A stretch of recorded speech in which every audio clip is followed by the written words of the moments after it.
বন্যা পরিস্থিতির খবর জানতে যাচ্ছি ফেনীর ফুলগাজীতে। সেখানে আছেন সহকর্মী মাহফুজ নান্টু। মাহফুজ, নদ নদীর পানি কতটা বেড়েছে আর সেখানে বন্যা পরিস্থিতির কি খবর দেখছেন?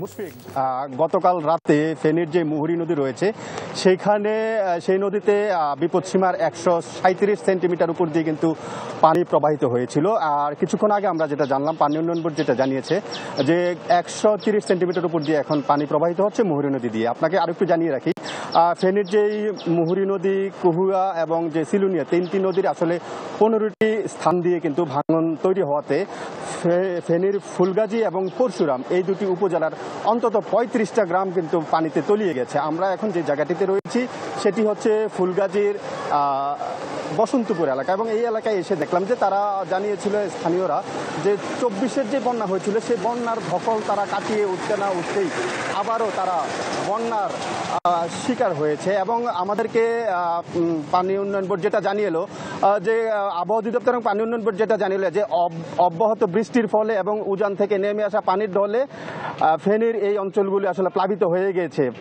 আমাদেরকে আবহাওয়া অফিস যেটা জানিয়েছে যে গত 48 ঘন্টায় 539 মিলিমিটার বৃষ্টিপাত তারা রেকর্ড করেছে। এখনও আমরা যেটা দেখলাম যে বৃষ্টিপাত এখনও অব্যাহত রয়েছে এবং আস্তে আস্তে অন্যান্য এলাকাও কিন্তু প্লাবিত হচ্ছে। এভাবে প্লাবিত হওয়ার ফলে কিন্তু যারা এইখানের সাধারণ মানুষজন আছেন তাদের ভোগান্তি কিন্তু চরমে।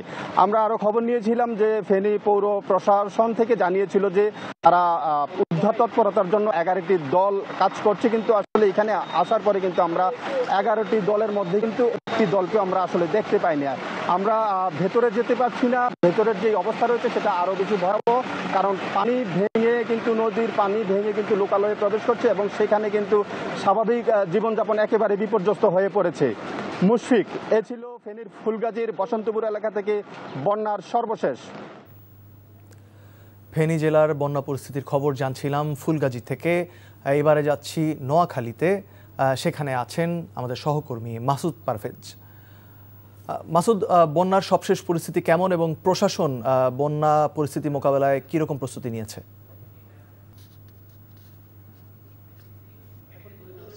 নোয়াখালী জেলা প্রশাসকের রুমে এখানে বন্যা পরিস্থিতি সম্পর্কে বলতে গেলে নোয়াখালী জেলা প্রশাসক খন্দকার ইশতিয়াক আহমেদের সভাকক্ষে একটি মিটিং জরুরি মিটিং আবেদন করা হচ্ছে।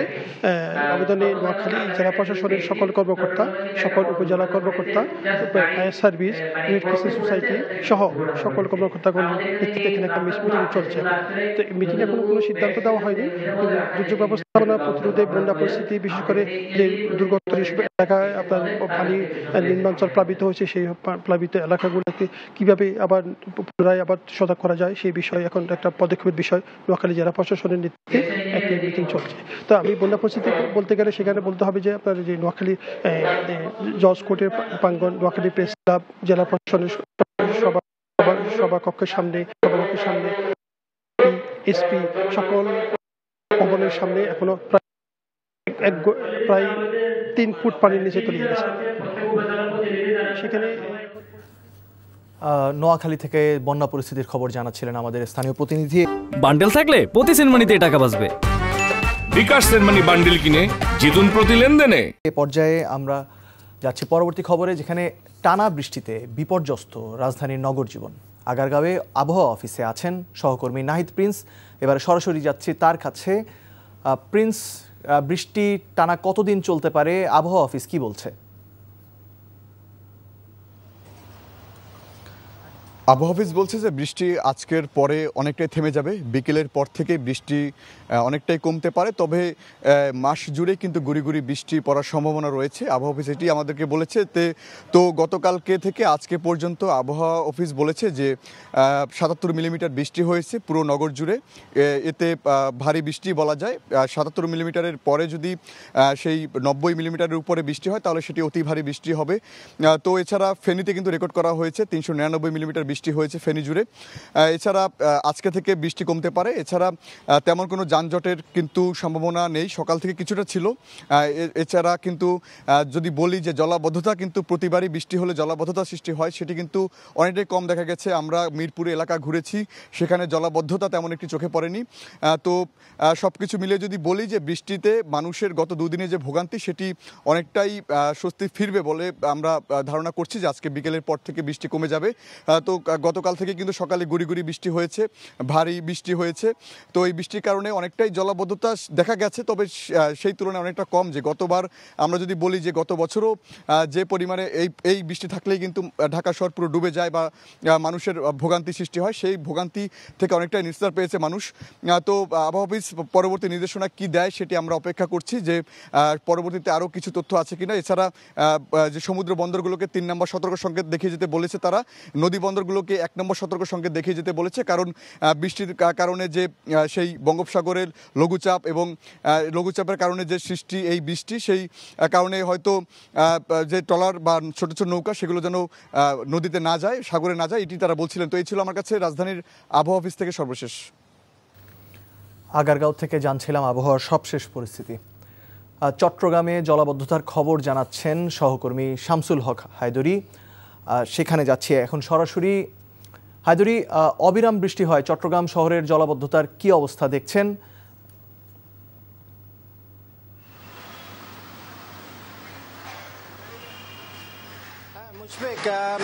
মূলত সকাল থেকে একেবারে টানা বৃষ্টি চলছে চট্টগ্রামে, এবং মাঝারি থেকে ভারী, কখনো কখনো একটু হালকা হয়, আবার কিন্তু ভারী বৃষ্টি হচ্ছে।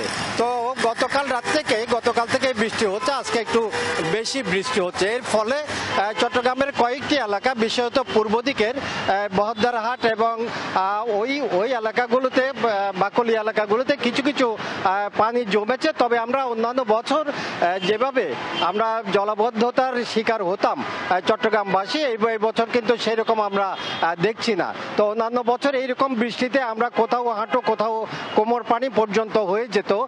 এবার কিন্তু সে তুলনায় জলাবদ্ধতা অনেকটা মোটামুটি সহনীয় পর্যায়ের মধ্যে আছে।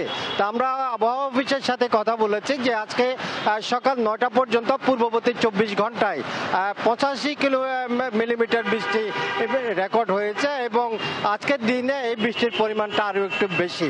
তবে এইবার একটু জলাবদ্ধতা সহনীয় হওয়ার কারণ হচ্ছে তত্ত্বাবধায়ক সরকার আসার পর যে চট্টগ্রামের জলাবদ্ধতা নিয়ে বিশেষভাবে নজর দেওয়া হয়েছে। এবং আমি বলে রাখি যে এখানে চট্টগ্রামের কয়েকটি প্রতিষ্ঠান, চট্টগ্রাম উন্নয়ন কর্তৃপক্ষ, সিটি কর্পোরেশন এবং পানি উন্নয়ন বোর্ড প্রায় 14,000 কোটি টাকার প্রকল্প নিয়ে বিগত 7 বছর ধরে কাজ করছে। আমরা গত বছর চট্টগ্রাম থেকে জানছিলাম চট্টগ্রাম শহরের জলাবদ্ধতার খবর। বান্ডেল থাকলে প্রতি সেনমানিতে টাকা বাঁচবে। বিকাশ সেনমানি বান্ডেল কিনে জিতুন প্রতি লেনদেনে।